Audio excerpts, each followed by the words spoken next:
Welcome all to the Snail Trail 4x4 podcast. If you like going off-roading in Toyotas, wrenching on Toyotas, camping in Toyotas, and maybe even poking a little bit of fun at Toyotas, and of course, hearing about how amazing... What are we talking about? Oh, KOH prep. How amazing KOH prep is in Toyotas. Then this is the podcast for you. That's right, ladies and germs. My name is Tyler. Joining me for another episode of the Snail Trail 4x4 podcast is the one and only Mr. Jimmy Jet. Jimmy JJ. How are you, man? I'm doing well. Thanks for asking. How are you? Doing well. Awesome. I'm going to call you Double J. Double J. Double J in the hizzy. I like it. Yeah. Sure. Is that your bra size too? Yes. That's massive. My cup size. Your cup size. There you go. Oh, man. Anyways, yeah, today's going to be a fun episode. We got Thursday for you guys, which means we've been up to some things and we're getting ready for some things. So we'll talk a little bit about that a little bit later. We have some housekeeping update stuff to get to. We do. Have a couple of voicemails. We actually have a lot of voicemails. You guys called in force, which has been awesome. So we'll read a couple, go through a couple of them today, and then we might end up doing a separate kind of bonus episode to get caught up on the voicemails later. So we'll, you guys will hear that when you hear that. Yeah, I don't know. What else is there? Any other fun things that are quick and dirty? No, I'm just super excited that I'm already beating you in the vote on the Facebook group, and your post hasn't even came out yet. So it's a bias trial. It totally is. Okay. It was super funny before anybody posted any of the gifts that were there. I was beating you. Yes. I think you had one vote, and it was probably me. You. I didn't look at who did what. Hey, I will say, I think was I the first vote though? You were. Yeah. So I was winning at one point. You were. Uh-huh. Yeah. And you still might, because the gift that you gave is not released yet. And so yeah, I don't want to spoil what my gift was yet. Unless you're on the Facebook group, you already know, but until we know what your gift is, then I'll talk about mine as well. We'll talk about it then, because I think your gift is going to lead into some other fun things. Yes. So 100%. I will say I kind of want to drop out of the race before he even gets it, so he doesn't have to show it. But I'll leave that up to Nathan. All right. Sounds fair. Sounds good. I didn't realize that we had a $500 budget to work with, Jimmy. Hey, if you want to play the game, don't hate the game. Or wait, that's fair. Don't hate the player. However it goes. Yeah. Hate the player, not the game. Hate the game, not the player. Don't hate the player, hate the game. Yeah. Something like that. Yeah. Hate one or the other, but not both. Yeah, exactly. You can't do it. So who is it that you're hating? I'm gonna go with Vanquish on this one. Oh, okay. TMI. We'll talk about that later, but I'm glad I'm already winning this race. Yeah. I don't think I have any chance of winning. You were completely right. Just FYI.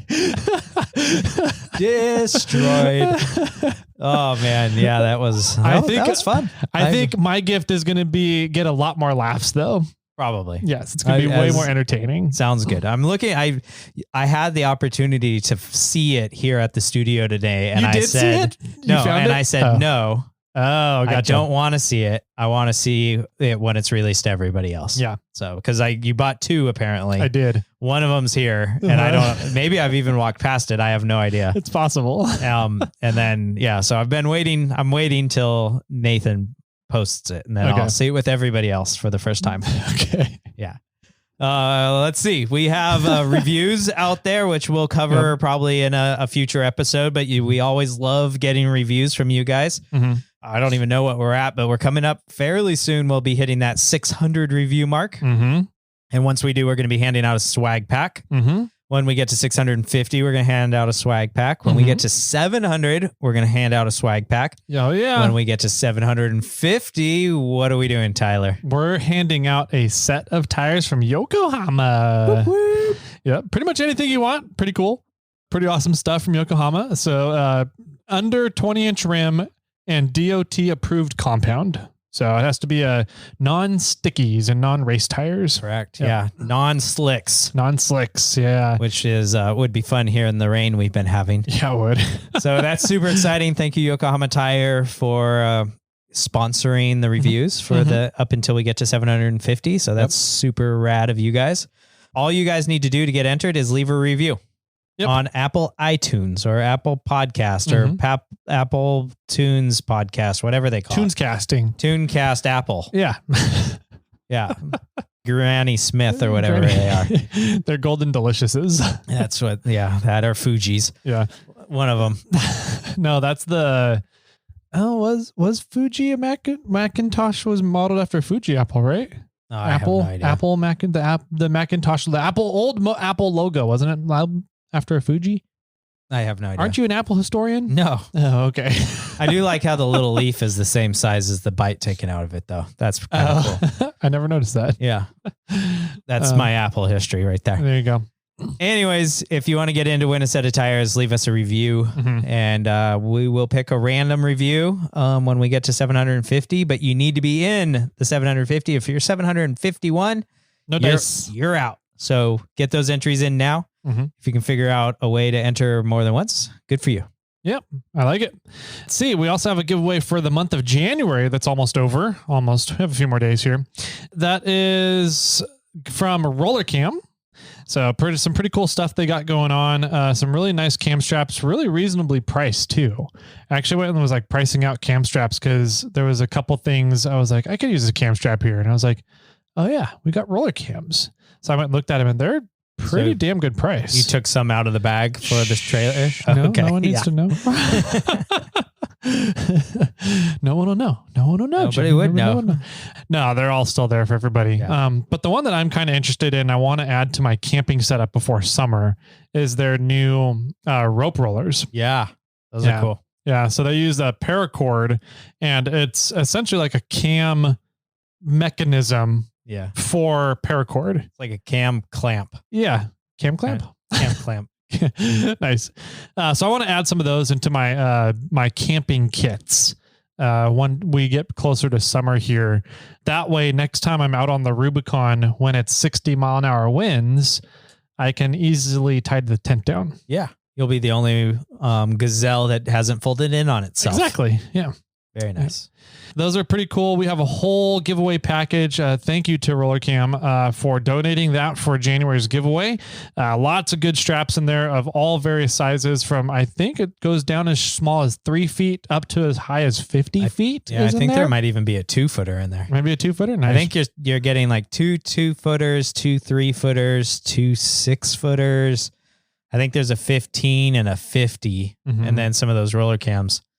And now the rope roller, excuse me. Yeah. And then those numbers might be different depending on the one Tyler took. Yeah. I'm taking the 2-footer just because. Yeah. So that's from Rollercam. Thank you guys for the donation. In order to get signed up for that giveaway and to win these, it's about $160-ish value there in that package. After I'm done with it, it'll be $140-ish value in the package. And that will be available through iRate 4x4. So over at iRate, you can get signed up for the giveaway tier that is up under the Snail Trail 4x4 forum. So go check that out. You guys should know how to sign up by now. Let's see. Update on kind of the ad situation, because we've asked for you guys' feedback. Sure. Yeah. And we've had a lot of people message giving us the feedback, which has been awesome. Thank you so much, because it really does help us try and figure out what's going on. Yeah. Small story long. Yeah. Tyler and I can't listen to every single, or we choose not to listen on every single podcast provider out there. Yep. But with the power of masses and you guys have given us the feedback, telling us what platform you use, what do you listen on, and if the ads were showing up. Yep.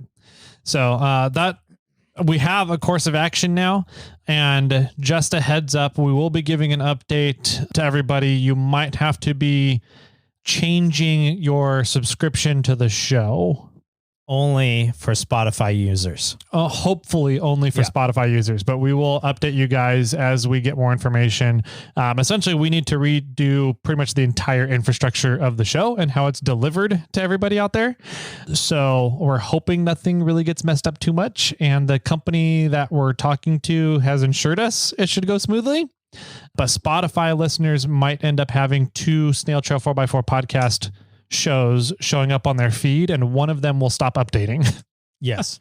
So yeah, we'll give you guys an update as to when that starts and when to start looking out for it, but just giving you a heads up and to say thank you for giving us the feedback. So excellent. Let's see. Voicemails? Do a couple voicemails? Yeah, let's do that now. Sweet.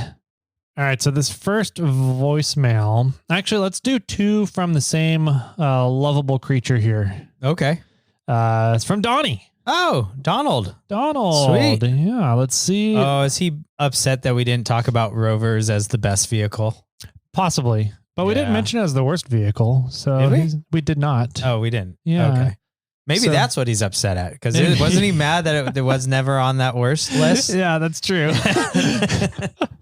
What is it? At least if people are upset or mad at you or think bad about you, at least you're being thought of. Yeah, sure. Land Rovers aren't even in that category. Not on our list. All right. Now, I think I know what this is about. I sent Donnie a little surprise present. So we'll see what he has to say about it. Okay. Tyler? Hey, I got my little custom logo manifold for the MORRFlate. That all looks good. And there's a little bonus gift in there I found, and it was interesting, but I wanted you to know you misspelled Toyota. Yeah, it's Toyata, I believe. You spelled it Rover. I know you meant Toyota.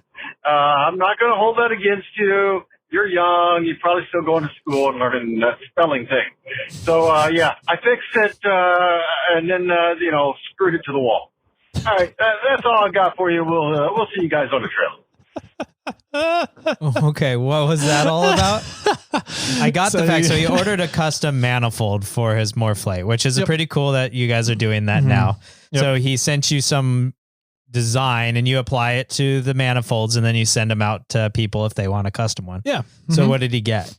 He got one. It was the NorCal Land Rovers logo on a manifold, right? A MORRFlate manifold. So I sent that to him.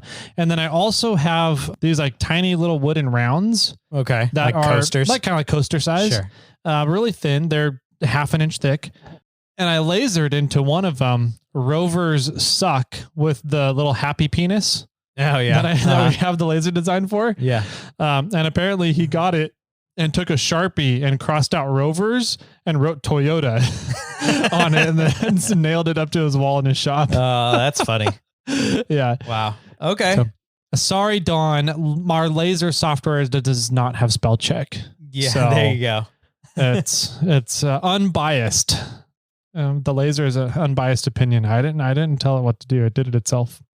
So it just automatically lasers that. It does. That's weird. You hit go. I was like, yeah, I said, yeah, I'm putting this manifold here for the NorCal Land Rovers Club. And it spit out this wooden puck next to it too. That said Rovers Suck. I don't know. It's weird. I don't know whose dog that is. The dog? Yeah. Rover? I gotcha. Uh-huh. All right. So Donnie called back. Okay. I think it was a couple days. Is he apologizing? No, I think it was a couple days later. Okay. Let's see what he has to say here. Oh, this one's a lot longer. Hello, Snail Boys. Rover Don here again. Calling to continue the never-ending discussion of Detroit lockers. I used to run one in the rear of my truck. I changed it because I didn't like the fact that it would push and cause wide turns on the dirt. I didn't have any issues with it on pavement, but that's down to driving style. When your previous caller described it as a type of limited slip, I would have to disagree. A limited slip would have some form of in-between. A Detroit locker is 100% locked or 100% open. It is really, I think of it more as an unlocker than anything. It's no driver input. If there's power applied to the pinion, it locks. 100% locks. That's its default position.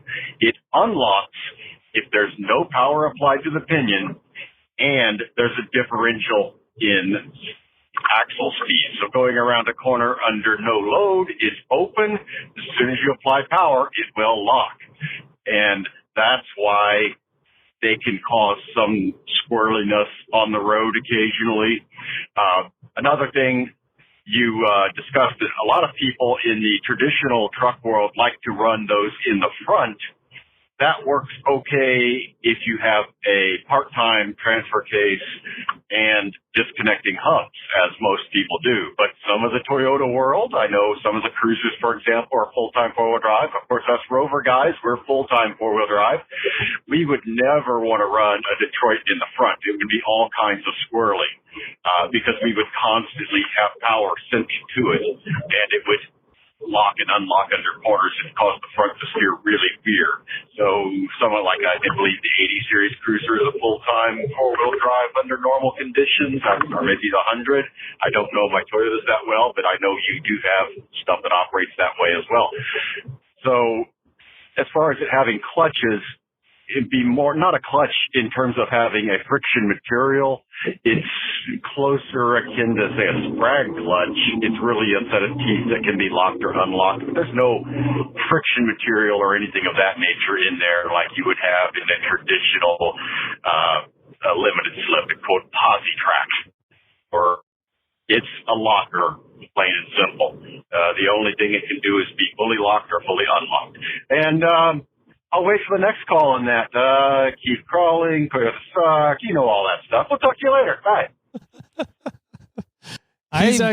Go ahead. I was just going to say it. I think it would just all come down to driving style. If it messes up your front, if you know, it doesn't mess mine up. I have one up in the front. So, yeah. You have unlocking hubs though. They don't need to know that.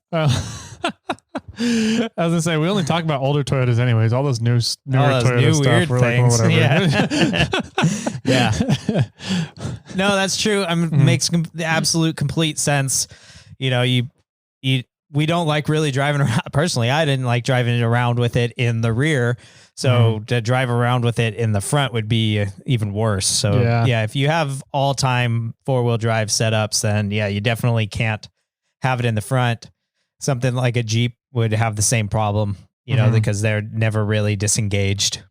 Yeah, there depends on the Jeep. So yeah, I think it depends on if you have manual locking hubs, it would be a fair bet would be that it would be okay.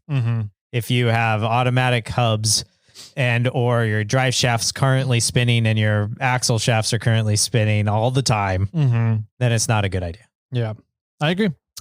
So cool. That's Detroit. To continue the conversation about Detroit lockers. Yep. The continuing conversation. Yep. Yeah. I don't think Reed was necessarily, he was saying it's more clutch like because it's the way that it engages with the clutch packs. Yeah. Fully engaging with the teeth. Yeah. Where I think they're more or less arguing the same point. Yeah. They're just willing to argue that it's a limited slip or a locker is really what they're arguing now. Yeah. So, but the way that Donnie described it, where if it's manual input from the pinion and it locks, that's the only time it's locking. That makes sense. Yeah. If you're not putting the power to the pinion, it's open. Yep. Makes sense. Yep. I agree, which I believe is exactly what Reed was saying as well. So it's a limited slip. Yep. Yeah. All right. So that's a couple of voicemails. We have a few more. We're going to figure out if we have enough coming in to start up kind of a bonus show, listener feedback show each week, or maybe just kind of every other week and kind of build up listener feedback. But we might kind of have it be like the after show, like how the Total Off-Road podcast does theirs on their Patreon account. Yeah. Their after show Patreon shows, but we'll see, we're not going to make it charged to listen. We'll still put it out for everybody to listen to and have some fun. Another segment I'm really excited about. I was going to say that the new platform that we're considering going to for the entire podcast has private podcasting built into it. Oh, Interesting. Yeah, so you don't need to be on another platform like Patreon or iRate or Facebook to just provide that. You can choose. You can assign people that is allowed to listen to that other content just through that platform. Oh, maybe we'll make it then. You guys got to pay $100 a month to get it. Mm-hmm. That's gonna be pay-per-view. Yeah, paid per episode. Yeah. You want to hear it? Give me $1. So yeah, I'm really excited about possible new segment that has come up. Oh, from the listeners, from our Facebook group. Okay. Do I need to go out and get a beer? No, I don't think we're gonna start it yet because we haven't been drinking yet. Okay. But I think it'd be fun to incorporate this one into like the listener feedback shows. I think it'd be funny too, but I got to get home at some point. I know, right? That's the hard part is figuring out how do we do this and still be able to drive back home or get back home afterwards. Maybe we just do remote recordings from home. That could be fun. And we could just keep drinking all night long. That could be fun. Yeah. So what was the feedback? What did they, apparently what do they want? There was a couple people who were really enjoying us and our opinions on other vehicles out there. Yes. And there were some people that disliked it. That was true. Mainly the JK owners. Yeah, the JK owners, right. But somebody brought up the idea of, hey, how about you guys start a segment where the listeners will send in pictures of their vehicle and we give a completely drunk, unbiased, unfiltered opinion on if that vehicle will make it through the Rubicon. I think it's a fantastic, fun idea. I do too. The majority of the time, it's going to be yes. Yeah. But you're going to have lots of body damage. Yep. Will it make it? Yep. Yep. You'll be fine until the end. Yeah. When you're not. Yeah. Which will be in a quarter mile. Right. Get starting. Right through Gatekeeper. Yeah. And then you're going to cry and turn around. Yeah. So yeah, I think it's a fantastic idea. Any Rangers that come to mind? Well, that there's technically a sign up at the Loon Lake Spillway that says no Rangers. No Ford Rangers. No Ford vehicles in general, but especially Rangers. No Rangers out there. Yeah. Yeah. Okay. And no Rangers. Got it. The Rubicon is an anti-Ranger trail, just in case everybody was wondering. Interesting. Good to know. Yeah. Yeah. That came straight from Ken Hauer and John Arns. Oh. So yeah. Thank you guys for reminding us about that. Yeah. That's awesome. I'm so glad that they're on our side. I don't know if they actually listen to the podcast, but if they do, I'm going to wait and see how long it takes for me to get a text from one of them. All right. So that might be a fun new segment we're thinking about starting. We just need to figure out how to do it so that we can still drive home and do it safely. Right. And if you want to hear that segment, call us and tell us. Yes. And describe your rig. Yeah. Yeah. That'll be fun. And or email us with a photo. That would be kind of fun if people sent in photos on like the Facebook page or Instagram or something. It would have to be a photo so that we could show it. Yeah. But then also called in to describe it in their own words. Okay. Yeah. I see where you're going with this. Yeah. Yeah, we'll have to figure that out. Yeah. Or maybe they'll have to join us on the call. Oh, that'd be funny. And we could just berate them. Berate? Is that the right? We'll just destroy their moral integrity. Yeah. Bring them down a level or 4. You're not as cool as us Toyota owners. Oh, it's a Toyota? Well, you're still not as cool as Tyler and I. Yeah. It's on 42s. Okay. You're pretty badass. Yeah. Okay. You can come hang out. Yeah. Yeah. So anyways, fun new segment, maybe, hopefully. We'll see if we can get that up and running. Let's see. What else do we got? I think that does it for updates, housekeeping. Do you want to discuss what's going on Wednesday at KOH and Fisher? Oh, the night run? I was like, are we swimming, having a swimming contest? Yeah. Well, I was going to go that direction and say, is this still going to happen if it's a massive rainstorm? Yeah, we'll see here. I don't think it would be... Getting out to Fisher will be interesting. Okay. But I think the trail itself should be okay. Right. It's all fairly steep. And so it's not like there's going to be mud puddles and stuff to get sunk and stuck in. But yeah, that's going to be an interesting concern. So. Right. Yeah. I know Well, I'm trying to second guess what vehicle arrangement I'm bringing down now. Oh, Because if it is going to be a crazy rainstorm, I'm concerned that the desert's going to be a muddy mess. And Clifford's a 2-wheel drive big truck. And if I tow, it's going to be even heavier on that rear end of it. Yep. And I don't want to get stuck on Boone Road or trying to get up to the heights or anything. Yeah. So I'm a little concerned about that. Yep.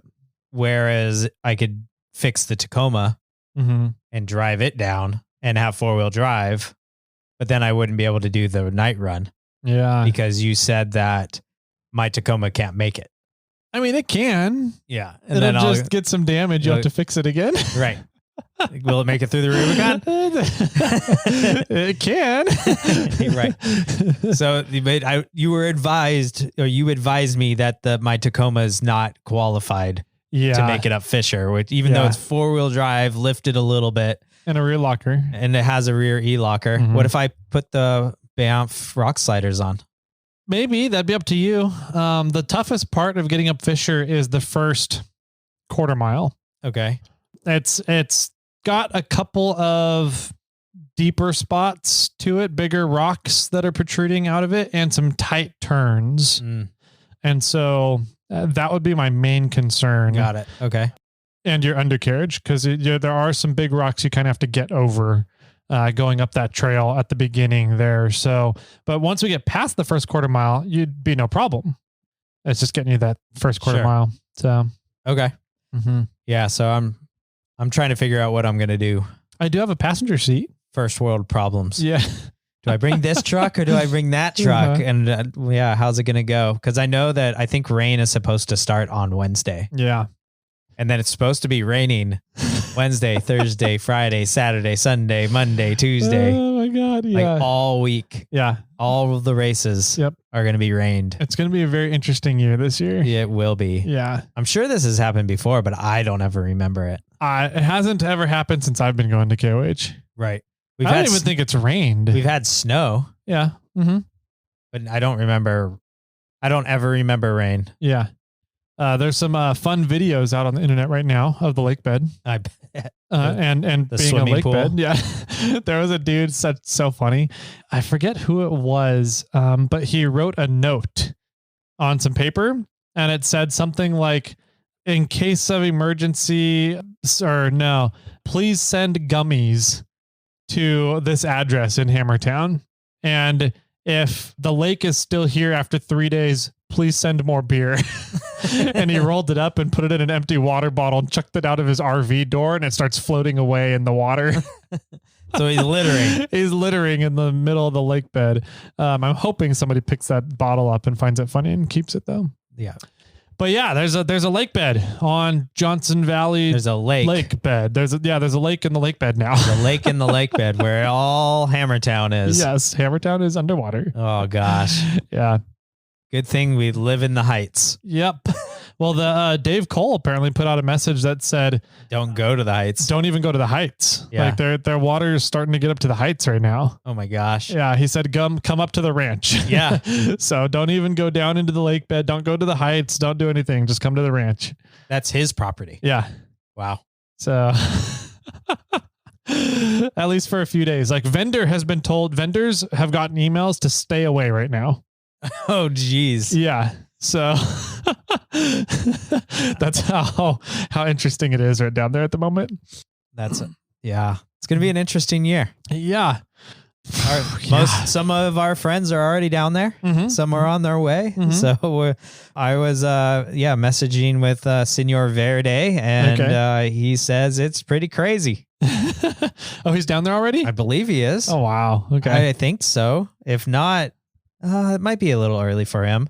I think Chris is leaving on Friday. Okay. Yeah, they usually come down like the weekend of the trophy trucks. Yeah, so maybe they're not down there yet. Yeah. He did say that it's a desert, so it dries out pretty quick. But it also means that there could be flash flooding. Yeah, right. So yeah, I don't know. I don't know what I'm going to do. Maybe I'm just going to, I've got 2 broken trucks I need to fix. Who knows? Yeah. Just drive Bobcat all the way down. Not a bad idea. Nowhere to sleep, really. Yeah. I got a wet rooftop tent. Yeah. Yeah. Maybe we can put down the dinette in my camper and you can have the dinette or sleep in that or little go bed. sleep with Ryan and Jake. They'll have 3 beds in there. Yeah, maybe. So, yeah. I need not a year for ground tents. That's for sure. Yeah. Maybe I'll buy one of those truck bed tents. Ooh, that could be fun. Yeah, see how those work. I wonder if the Gazelle, the T3, could fit in the bed of the Tacoma. I don't know. I was Googling Chinooks. Oh. The Toyota Chinook. See if you can rent one on Turo or something. I was just going to buy one of those like $5,000 one cheapies that probably was a meth lab and drive it down there and then drive it home and try to sell it for the same amount of money. Yeah. Comes with clay from the lake bed. Yeah.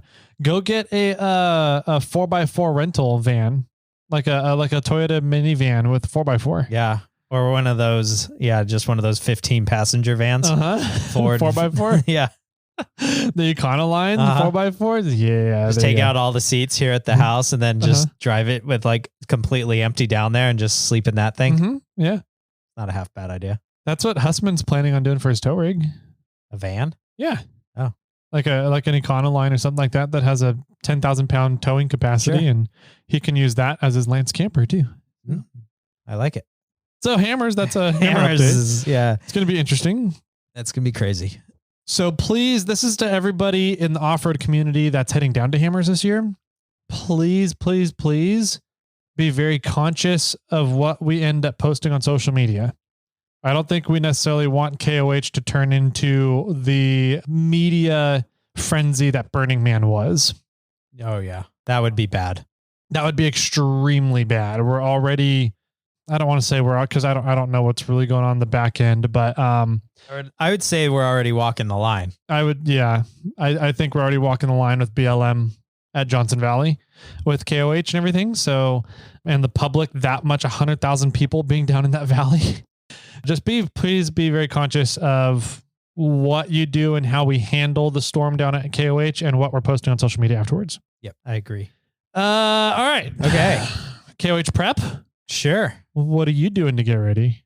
I have no idea anymore because I was pulling. So I did clean the shop quite a bit. Mm-hmm. And I pulled Clifford into the shop. I saw that. I got enough room to put Clifford into the shop. Yeah, it was impressive. Because the Tacoma is sort of broken. Sort of, we drove it. It's driving today. It drives. Okay. It doesn't like to go fast at the moment. It's a go slow taco. Yes, it's a go slow taco. And I posted that video on one of my stories, and I had quite a few comments like, haha, that's funny. Toyotas don't break. And I was like, yeah, it's true. Good joke. You got it. Yep. No, there's a known problem with the Tacomas that they have this needle bearing on the driver's side front differential, right where the axle shaft goes into the differential. Okay. For some reason, Toyota put like a needle bearing around the axle shaft to just help it stay in place. It's sort of like a trunnion bearing. Is that kind of the similar design, but a needle? I mean, because a trunion bearing is designed to help keep the turn axis in place, like a ball joint, right? Or kingpin. It's a bunch of flat or long round needle bearings. Yeah, that just holds the axle in its location. Okay, and it's just around the exterior of the axle. East Coast Gear Supply makes a bushing replacement for it, and it's like a known little issue. And but the thing is, it's like, if it's happening, you can put your rig into 4-wheel drive, and when your rig's in 4-wheel drive, it won't make a noise, right? Because it makes this like wah, wah, wah, wah, wah, wah noise. Okay. Typically, my rig is now going wah all the time at like 60 miles an hour and over. So as long as I'm below 60, it's not really making the noise, but I can kind of feel like a vibration happening. So I've been limiting my driving with the Tacoma. Okay. I had some logistical things going on with panels this week, so I actually had to drive it instead of taking the Ford down because the Ford's full of crap in the back that I have to take to the dump, so I couldn't use it to go get panels. Anyways, long story short there. But so I took it to Stellar Built like last week. I think I talked about this, and they were hinting at my issue was with my transmission. Yeah. And I was like, really? Like, I can't. That's crazy. Like, I just did the clutch and I did some of the bearings. I replaced the rear main seal and I did all this work. They're like, I don't know. It's not a wheel bearing, which is what I took it in there for. I was like, can you throw it up on your rack and like wiggle the tire around and check if it's a wheel bearing? Yeah. And they're like, it's not a wheel bearing. Everything's tight. It's good, but it's making this noise. So they think it's transmission. So I can't imagine it's the transmission. So I called, had first gen Mike come over, Toyota Tech. And him and I went for a drive and he's like, that's not your transmission. He's like, but it's not really a wheel bearing, but it's not under us. It's in front of us. So it's something up in the front end.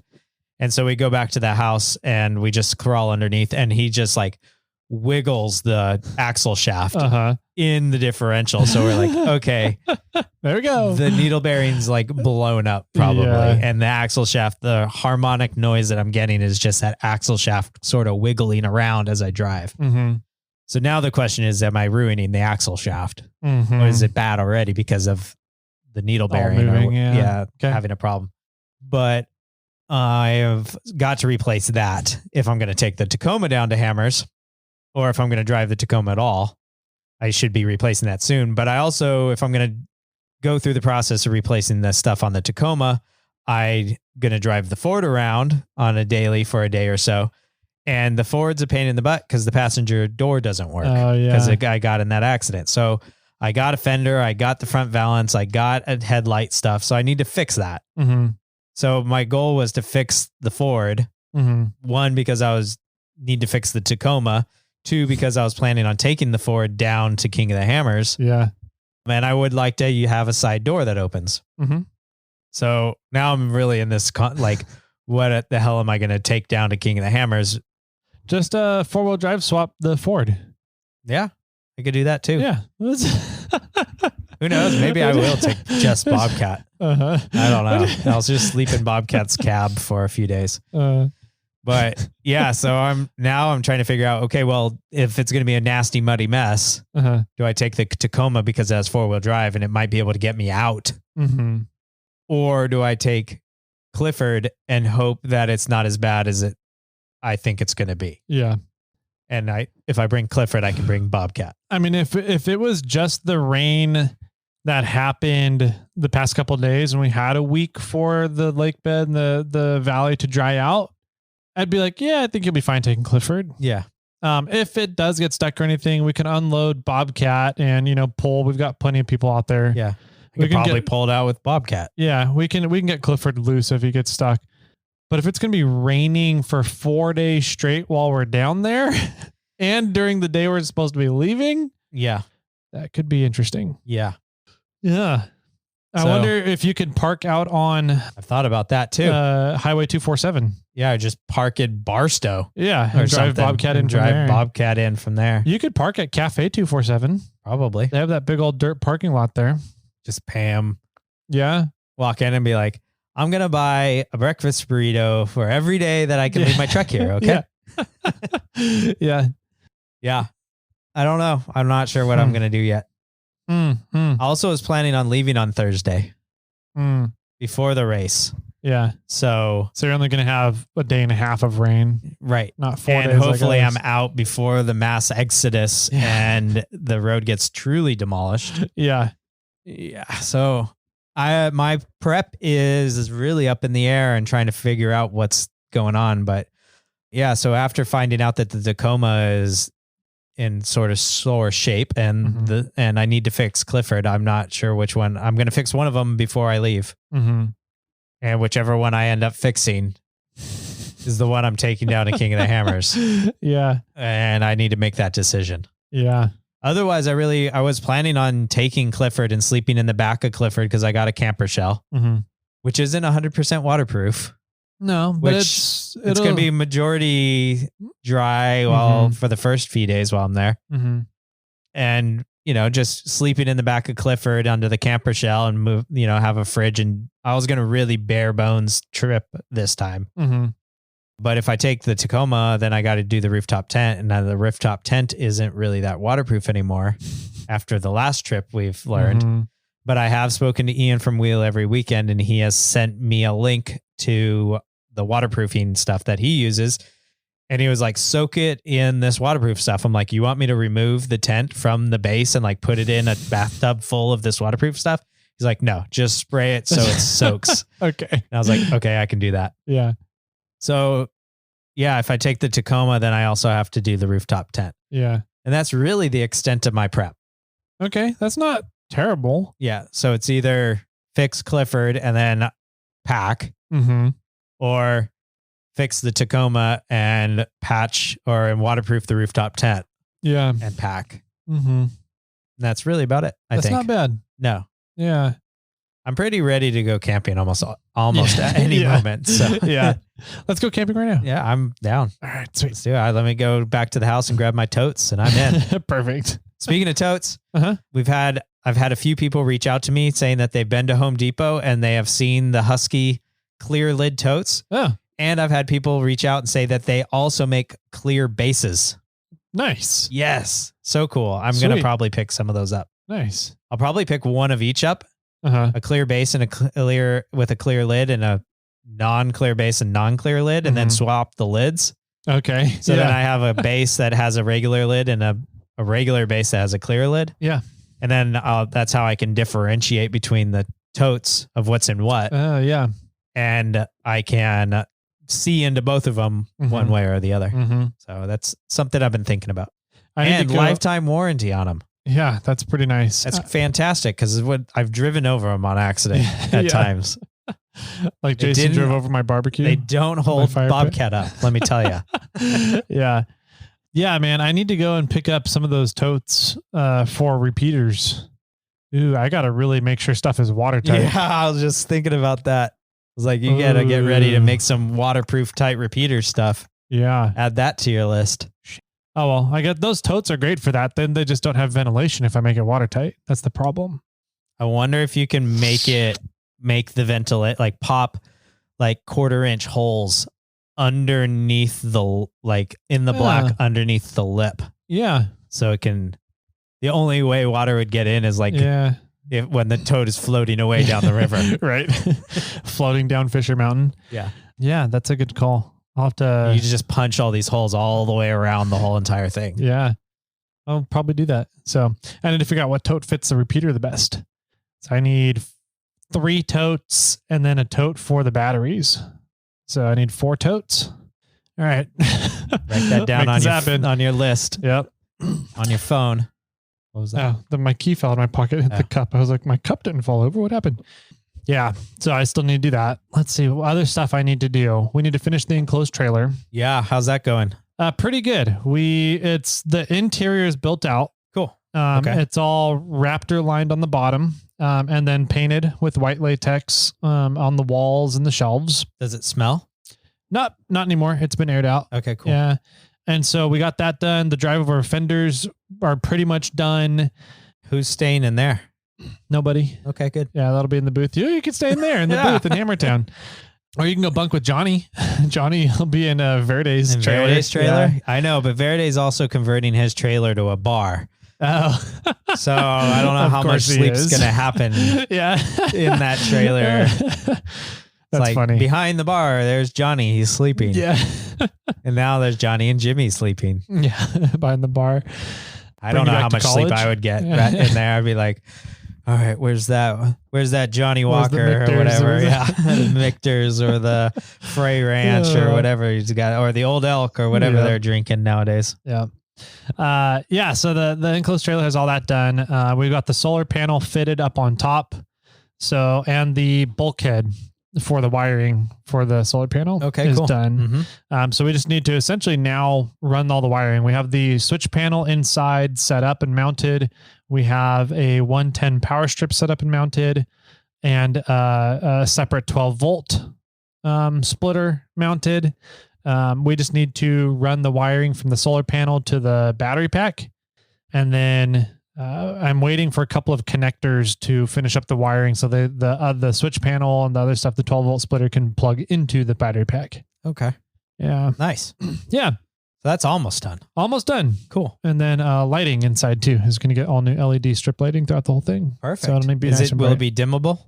I think it is actually dimmable and color changing. Ooh. So we can have a red light district, red light party in the MORRFlate booth in Hammertown at night. No, I just need it dimmable so it's not like blinding bright when I'm going to bed. Oh, okay. Yeah. Perfect. Yeah, you can do that.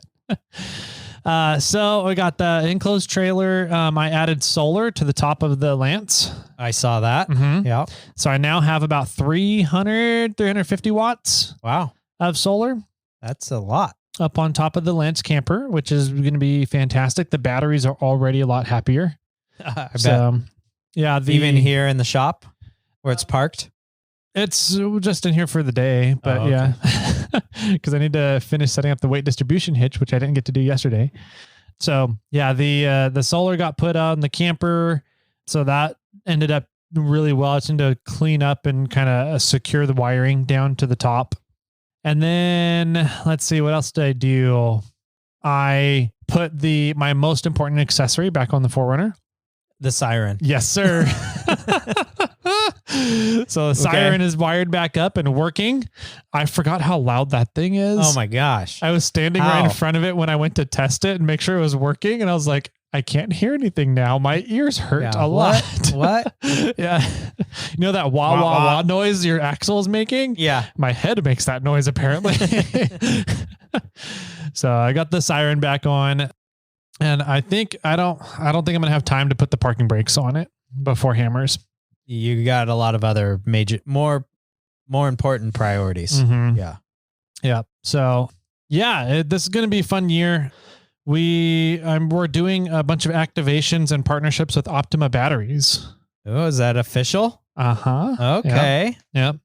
So we're doing Do they know that you have a Dakota lithium under your hood? They do. Okay. I talked with them about it because they're getting ready to launch. I don't know how much of this I can say. So I'm just going to give a brief overview. They're getting ready to launch a new battery. They're getting ready to launch a whole line of batteries that are all lithium based. Okay. Nice. And they've been doing testing on them and stress testing for like 5 years. Oh, wow. On these battery lineups. That's a lot. The company that owns Optima, Optima has been trying to do lithium batteries for 10 to 15 years now. And the company that owns Optima has not been letting them because they're like, there's too many safety issues with lithium. And so they finally got everything nailed down, stress tested the hell out of their product lineups. And so they're looking at launching kind of near the end of quarter 1 or into quarter 2 this year. Oh, this whole new line of batteries. Okay. They liked what we were doing and kind of blending technology with off-roading at MORRFlate, which is what they're trying to do with battery technology and off-roading. So we just hit it off big time out at the Overland Summit that Oz and I went to with Tread Agency. Oh, sweet. Yeah. Okay. And so getting to hit off with them, and then they reached out and were like, hey, we're doing a bunch of off-road runs throughout the week. They have 3 different kind of guided tours that they're going to be doing for different groups of people associated with Optima. And they're like, we need to be able to air down and air up like 100 cars each day. Oh, dang. So MORRFlate's going to be going and helping them out with all of that and giving kind of product demonstrations and talking with people about the importance of airing up and down and traction due to lower pressures in tire and all the benefits you get out of that stuff. So yeah, it'll be fun. And so I did tell them we'd talked in lengths with a couple of the higher ups at Optima about my Dakota lithium battery that's in the 4Runner. Right. And the electrical system I had in my camping trailer. Okay. Because they had their big, did you remember the big solar array trailer from PNW Expo? I do. That's what they had at the Overland Summit too. Okay. And so I was comparing notes. I was like, yeah, it's pretty much the same thing. This is what I've built and what you guys have here. Yeah, right. Except they powered pretty much all PNW Expo. Yeah, they can recharge. I think they said they can recharge 2 Rivian trucks, 220 kilowatt hour Rivians off of that one battery pack in that trailer. Oh my gosh. So, that thing is so big. It is. It's massive. So anyways, we hit it off. It wasn't a big trailer either. It was like your typical... Like a 4x8 military size trailer. Uh-huh. Yeah. With this huge like fold out solar array on top of it that extends and expands out. It had a whole kitchen setup out the back of it. And then like the interior part of the trailer was all batteries. Yeah. Full. Yes. So it was, I forget the numbers. I remember thinking, holy shit, that's a lot of power. Yeah. It was in the thousands more than normal. Yes, it was. So anyways, we hit it off immediately because I'm a battery nerd. Yes, you are. I think you could just remove the word battery. Just a nerd. Yes. That's true. Yeah. And so, yeah, we were talking about batteries. So that was fun. Nice. I forgot where I was going with that, but you got some stuff to do with them out at King of the Hammers. Yeah. So if anybody is going to be on their out runs at the Optima Oasis on the 28th, the 1st or the 2nd, I'll be there in the mornings and the afternoons. Okay. So, let's see what else. We have the Fisher night run. Yeah, let's still meet up at 7 p.m. for the Fisher night run on Wednesday night. And we will figure out what weather conditions look like and what trail conditions look like from there. So, all right. We might also be doing something fun with Onyx off-road. Oh, that's going to be kind of spur of the moment. So listeners of this podcast get a heads up to keep on the lookout for it. Okay. MORRFlate and Onyx are going to be doing something that will be announced on social media for people down at Hammers on Wednesday morning. Oh. Keep an eye on the MORRFlate and the Onyx off-road Instagram pages Wednesday morning. Sounds fun. Yeah. I guess I'll have to do that because I have no idea what this is. So we'll... Yeah, you can take part in it. It'll be fun. Yeah. Cool. No, you're probably going to be helping set it up. Oh, okay. Yeah. If you have Bobcat. Well, even if not, you can ride around with me in the Forerunner. So. Okay. Yeah. Man, what else is there? What else do I do? Forerunner was... so remember how I got, or the Milo, the intern? My dog. Yes. Got me the speaker setup for Christmas. Yes. The sub woofer that came with it, that was supposed to be like an amplifier and sub in one. Won't fit under your new seats. It does fit under the seats, but it's only an amplifier for the sub. Oh. It's not an amplifier for like all the speakers, a multi-channel amplifier. Sure. It's a one-channel amp. Single channel amplifier for the sub that's built into it. Right. So that's not going to work. Yeah. Why don't you just run all the rest of the speakers off the head unit? Would it be just fine? Yeah. Okay. I don't know why. I mean, it might not go as loud as it normally does, but it would. I need it to go loud. Those head units, I think it'd be okay. Okay. You might as well, unless you can return that thing and get full price back now, you might as well try it and normally connect all the speakers to the head unit like almost all the vehicles normally are. Yeah. Yeah, I'll have to see. I think I can hot wire the speakers together, just bypass the amplifier and test it and run it that way. That, or how many pre-outs do you have on the back of your head unit, and you can just get a 4-channel amplifier. Yeah, put it under the other seat. I have my radios under the other seat. Well, that's your fault. I agree. No, in order to get to the head unit, put it under the other seat. I have to pull the dash apart. So I wonder if there's a way I can test it without pulling the dash apart to see if I want to try and dig into it before Hammers. I don't know how you'd get power out of the head unit to a speaker without getting behind it. It has the wires coming out of the head unit into the amplifier right now. RCAs. Correct. Right. So an RCA is just a load and ground. A right and left channel load and ground. Mm-hmm. Well, it's 4-channel. So front left, rear left, front right, rear right. There's 4 RCAs coming out. Yep. Oh. Yeah. And yeah, in theory, maybe you can just. So I can take, in theory, I should be able to take just the wires and find a way to clamp them on, or tack solder them onto the RCA connectors and see how loud it gets through the speakers through just the head unit. Yeah. I don't know. I've never tried to connect speakers that way. I don't know if it's the same audio signal that goes through, but I don't know why it wouldn't be. Yeah, it should be. It's just a positive and a ground. It might be a lower power. It's a lower amperage that would come through. Yes. So it might be louder just coming out of the back of the head unit. It might be like this one isn't amplified and this one is amplified just out of the head unit, but because they want to, they were assuming that when you're running RCAs, you're going to run another amplifier and they're not going to preamp it. Maybe. Yeah, maybe. I'm not sure. Yeah, I've tested it and play around with it. Mm-hmm. So let's see. I thought I did something else. It's also not terribly hard to take apart the dash. But every time I take apart the dash, something breaks on it because it's such old plastic. Slow down. No, I really do need to take apart the dash anyways, because when I was putting everything back together, I forgot to put the little light in the sliders for the temperature control. Oh yeah. Mm-hmm. So at nighttime, I can't see what my temperature controls are at. Right.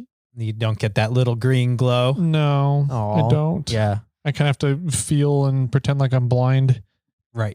You're like, what notch am I on right now? Yeah. I know that the far left all the way is coming out the vents on the dash. Far right all the way is only defroster. So I'm like, that's pretty much the only two I need. Right. And then far left is cold and far right is hot. Exactly. Yeah. Yeah. So I had that. The only other thing I really wanted to get done was the parking brakes. I don't know if I'm going to get it done. Depends on what I end up trying to do this weekend and how much rain it happens this weekend. I don't think we're going to get, I think Wednesday it's going to rain. And then I think we've got some clear weather for a while. Nice. I might be able to get the parking brakes done then by Wednesday. That'd be nice. But I need to I'll go try and do that and then finish up the trailer. So I got to finish the trailer wiring and the weight distribution hitch. I think we'll be good. And your repeaters. And the repeaters, I have to make sure those all are up and running. I have all the wiring. Because typically my repeater setup is like 2 repeaters right now for how I have it. And I'm going to be running 4 repeaters this year. Oh my gosh. So I need to make sure I have everything together to be able to do that. Yeah. Yay! You got to put some rocks on top of it so they don't float away. Yeah, pretty much. Oh, I bought a bunch of sandbags. Oh, that'll work. So refillable sandbags, which will be awesome. Because that way you can throw sand in it, which there's usually enough around there on the lake bed somewhere you can find. Or if you're up on top of fish, you can take a bunch of the little golf ball sized rocks and throw them in there and then use that to weigh stuff down. It'd probably be easier just to like head out to Chocolate Thunder Mountain Hill. Yeah. And drive halfway up that and just collect some sand. Yeah, the sand up there. Yeah. Yeah. Yeah. And that way you can weight down your canopy at the booth. Yep. Okay, cool. Yeah. Logistics of booth making, I guess, is this episode's topic. Yeah, we're doing something else that's going to be fun for the booth. We're going to have a display where people can use the PSI Pro compressors. Oh, nice. And air up and down for kind of smaller tires on a display setup. Okay. Yeah, so that'll be kind of fun if we can finish that and make that happen as well. That'll be cool. Yeah. Yep. Wow. So yeah, you got a lot of stuff going. There's a lot of things I got to prep and get ready. Yeah, I got personal stuff. I've got radio comms for stuff that I'm setting up for some teams, and the booth, all the booth stuff. I got to make sure that that's all there ready to go. Although technically the employees should be making sure that's all there ready to go, but I would hate to get down there and be like, oh, we missed some stuff. Yep. Well, yeah, you're fired. Yeah. One of those. You're fired. Good luck getting home. Yeah. Yeah. Well, there is a Tacoma powered meetup. That's right. On Saturday out at Hot Metal Fab. I know some of the Pure 4x4s guys are going to be out there. I'm going to be out there. Hot Metal Fab Brad's going to be there. A bunch of the Tacoma powered and Forerunner powered people are going to be around. There's a whole list of other vendors and things that are going to be out. So it'll be fun. I think Chan from CVC Tuning signed up to be out there. So if you want to get your truck tuned, he's out there, or contact Josh over at Stellar Built and he can tune it as well. Sweet. So that'll be fun. I don't know what time I need to be there to set up my booth, but I am going to bring some blemished panels. Cool. So if you want to get a panel at a discounted rate, come and find me. Sweet. MORRFlate will be out there as well. Bend over. Oh, it's going to be hanging out. Sweet. So maybe we can get next to each other. I'm sure you can get next to each other. I'm going to have to talk him into it. Yeah. Maybe I'll tell him we'll go gander later. It's code, Ben. Oh, that's code. He knows it. He'll know it. Okay. Oh yeah. All right. Anybody in Loomis might know that code. Okay. I feel left out, and I'm not really wanting to be on the ends of on that one. So you would. I would. You want a gander also. I want a gander? Oh, yeah. All right. I want a gander. Let's go gandering. Yes, let's go. Is that a proper use of the term? Gandering? I don't know. But so we gave the mini assistant a Nintendo Switch for Christmas. Uh-huh. And the assistant found a game called, oh man, it's like something like the Pointless Goose Game. Or something along those lines. The non-eventful goose game or something like, something like that. And you're a goose, or you can be there. It can be 2-player. So it's 1 or 2 players and you're a goose or geese.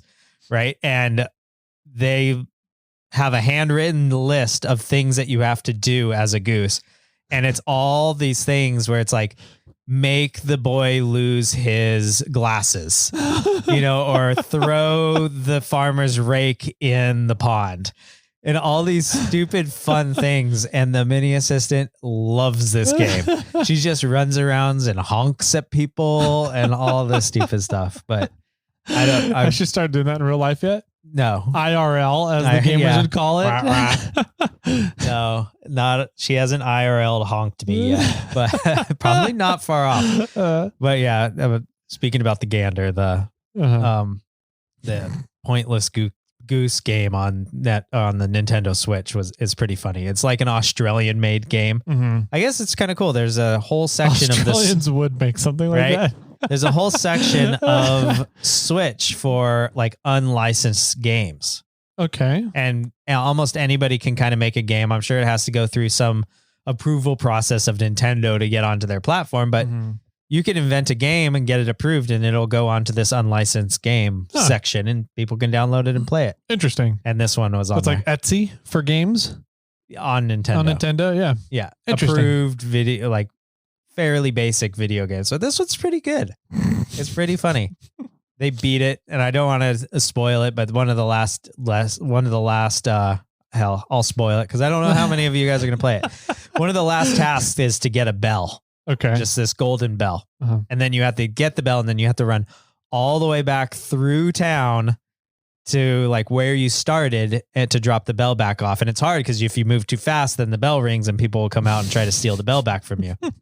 But you get back to like where you started the game to drop the bell off, and there's like 10 bells down on the ground. So like this whole game, like you keep playing it, and like this is what the goose has been doing its entire life, was trying to get these bells. And you realize that at the very end of the game. And then you drop the bell off, and then they give you another list of like bonus objectives to go out and do. So the mini assist is almost all the way through those. Wow. Yeah. So all right. It's pretty fun. Interesting. It's more fun to watch. Okay. All right. I believe you. Yeah. Nice. All right. Well, cool, man. I don't have anything else. I did go to a pregnancy class, which was the labor and delivery class, 4 hours long. Yeah, that sounds about the length of labor and delivery to some extent. Can be if you're quicker at it. Yeah. For your first, it will be longer. It will be longer, but we went over a lot of different things. Oh, I'm sure. Including watching some videos. Ooh. What side now of the gown do you want to be on? No, I don't want to be in that room at all. Like that's, I'm sorry. This pregnancy is like the most fucked up thing a body can go through. It's weird. I don't understand how as a male, I think I could say that. Yeah. Right. A female would be like, it's so beautiful. Yeah, no, it's not. I'm sorry. Yeah. So anyways, I just thought I'd let everybody know that too, that we're the kids on the way. And we're, I think at week 37 is when you can start going into labor. Yes. Kind of thing. Well, yeah. Typical. Average. Mm-hmm. And so we're at week 35 or 34. Oh shit. I think we're week 34. So literally I get back from Hammers and then I've got 2 weeks. And then it's week 37. We're kind of like everybody's on high alert after that. Yeah, I'm surprised she's even letting you go down to King OH. King OH. King OH. Yeah, it's been a very contentious topic. I bet. And I have multiple backup plans where I told her, I said, I've got employees down there They are, if I need to leave, I also have somebody that has said I can take their car on a moment's notice and bomb back up to Sacramento. And the employees can bring everything home. Right. So I said, worst case scenario, I can be home in about 8 hours. How's that other person going to get home? The other person? The one that lets you borrow their car. They have multiple cars there. Oh, okay. Yeah. I'm like, so got it. So they have Eric and Dolly. Got it. Yeah, they have they have like cars. 6 cars down there. Exactly. So they said I can take one of them home. And so nice. I said, worst case scenario, I can be there in 8 hours, which is, from the time you go in, start having, the 5 contractions. Yeah. Within an hour, pretty normally. 5 contractions an hour. Yeah. 511 was the answer, was the thing. So 5 contractions 5 minutes apart for an hour long. Oh, that's what it is. So once you're having contractions 5 hours, 5 in an hour, 5 a minute long in an hour, whatever. I said it right the one time and now I can't get it right. You said 1 contraction every 5 minutes for an hour. Correct. That's what it is. Once you're doing that, then you go in and typically you have anywhere from 3 to 12 hours until you give labor from there, or until you give birth from there. Yeah. I'm 8 hours away. So I'm kind of like, well, if you can hold it, just don't do a whole lot of pushing for a while. I don't really want to be there. I don't really want to be there in the room. I'm not cutting the umbilical cord. I'm just the main support person. Yeah. Yeah. Yeah. We'll see how it goes, but the doctors we've had a very healthy pregnancy up until this point. So doctors have all said they see no reason why should come a little early. It'll come a little early. Yeah. But yeah, once I get back from Hammers, 2 weeks, and then it could come at any time. Yeah. Wow. So crazy. Yeah, it'll be interesting to see how the rest of the year goes. Yeah. And we on podcast land, we haven't really discussed. We have not what we're gonna do, but so there might be some small changes in regards to his parental leave allowance. Yeah, right. My maternity leave or paternity leave. Yeah. So I don't know. I think regardless, and this is just me saying it right now, that I will at least do 1 episode a week. Okay. So cool. Whether that's us getting together and we're getting to still do 1 episode a week, and then maybe I do one on the side, or there's going to be an episode a week, at least continuing on for an extended period of time. Hopefully Tyler will be able to jump back in at some point. Yep. But I mean, and we'll talk more details, but I think you're going to need time with your family, and I fully understand that and respect that. So cool. Thank you, boss man. You're welcome. Yeah. You get 1 week off. Get back over here. But I mean, the joys of having a remote podcasting setup is you could just record from the house. We can make that happen. Yeah. So we'll figure it out. I'll live stream a diaper change for everybody. There you go. Yeah. We'll figure it out. We might slow down just a little bit for a little bit of time, and we'll hopefully jump back in. Yep. We don't have any intention of stopping. So we'll be back in here. It's just gonna be a matter of me making sure life can still work and function here. So I don't think he's going to be able to let his day job go away too long. Yeah. No. Not very You much. have employees, but you can only trust them about as far as you can throw them. Yeah. And I can throw Zeke pretty far. Zeke might be the only one that you can get a little bit of distance on. Yeah. Yeah. Ryan, you might be able to kick farther than throw. Yeah. Yeah. I think it'd be fun to do like a slingshot setup with the forklift with some of them. That'd be cool. Yeah. Maybe I'll just come in here on a weekday and I'll just record an episode with each one of them talking shit about you. That would be fun. It'd be interesting to hear what they have to say. Yeah. So that'll be once I get to the end of all your employees, you have to come back on the podcast. Come back. Yeah. Good luck interviewing Zeke. That dude does not talk. Yeah. That or the only female employee you have on your list. I don't know if I'll get to interview her. The secretary? Yeah. Yeah, I doubt it. Like, no, Jimmy, I'm not talking to you. Leave me alone. Yeah. I'm in labor. Oh, who cares? Burst into the labor delivery room with a microphone. How you Hey, feeling? I need an interview. Oh, God. Tell me what's going through your mind right now. Get out! Oh, man. Anyways. Yeah, it's gonna be interesting. I don't know. We'll see how it goes. I'm not too as concerned anymore. I was getting pretty anxious, and then after we went to the labor and delivery class, I'm kind of like, okay, yeah. I mean, our bodies do this. Like we've been doing this for millennia, right? As a human species. So, it's about listening to your body and making sure that you can stay focusing on your body and not be distracted by anything else, which is my job, right? To make sure that she's not getting distracted and her mind is staying where it needs to be. Yeah. And outside of that, it's letting the delivery team do their job because they are very good at what they do. They know what they know the ins and outs. They know the ins and outs of it. Yes. Yes. Oh, fun fact. You know Kelly, right? From Esprit de Four? Yes. With the Blue Scrambler? Yeah. He works at the Roseville Labor and Delivery. Oh. So he might deliver my kid. He's the guy that if complications start happening, he gets called in. Oh, interesting. Yeah, or one of them, I should say. One of them. Yeah. Yeah, that's a similar story when Bali got removed. I don't know how so the assistant's stepsister. Mm-hmm. I don't know if that's my stepsister. But anyways. Stepsister-in-law? Yeah, something like, So the assistant stepsister could have possibly been in my surgery. Oh, really? To remove Bali. Nice. And she's like, how funny would that be? And the assistant's like, could you not? Like, could you choose not to? Like, I would rather not have you see my husband's junk.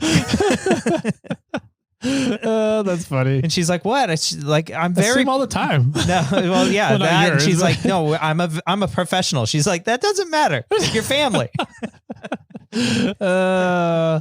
Stepsister jokes incoming. Yeah. Bring it. Oh man, good time. So this is the Snail Trail 4x4 off-road podcast. Yeah, not surgery and baby delivery center. Yeah. Oh man, it's all good though. We get to talk about life and what we're up to, and hopefully you guys enjoy it. So I think that's all we got, man. I think that's great. Sweet. Shall we get on with the rest of our day and let a special guest into the show here so that we can interview him? Yeah, I think that'll be fine and fantastic. Sweet. Then you guys know where to call. You guys have been calling in with mass fervor, and we really appreciate it. We're super excited to get to all these voicemails, and we're hoping that they continue because I think it'd be fun to do a dedicated listener feedback kind of segment or show to this podcast here. It's fun interacting with you guys, listening to you guys, hearing from you guys, getting feedback from you, and getting to listen to you guys hash out Detroit lockers over voicemails too. It's kind of fun. So now you know how we feel. Exactly. Give us a call. That's 916-345-4744. We really do appreciate all the voicemails and all the interactions with you guys. There's emails, there's Instagram, there's social media, there's iRate 4x4, there's the Facebook page, and now Discord. Just kidding. We did have some positive feedback about Discord, though. We did. We'll see. I don't know enough about Discord, and I don't know if I want to put the time into learning about Discord. I think kind of what we're doing now is working well, but I don't know. We'll see. That says it, man. Do you have any final words for everybody out there? Mexican food. Oh, and with that, my friends, keep crawling.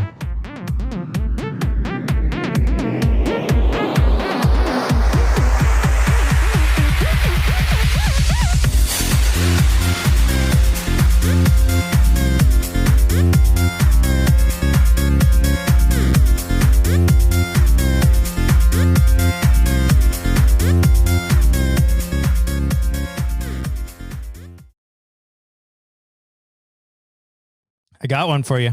Okay.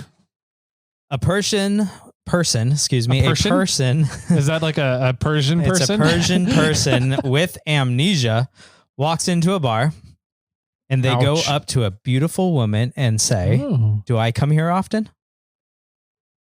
Oh, okay. Is that the punchline? Yeah. Oh, okay. That's Because they have amnesia. Yeah. They don't remember.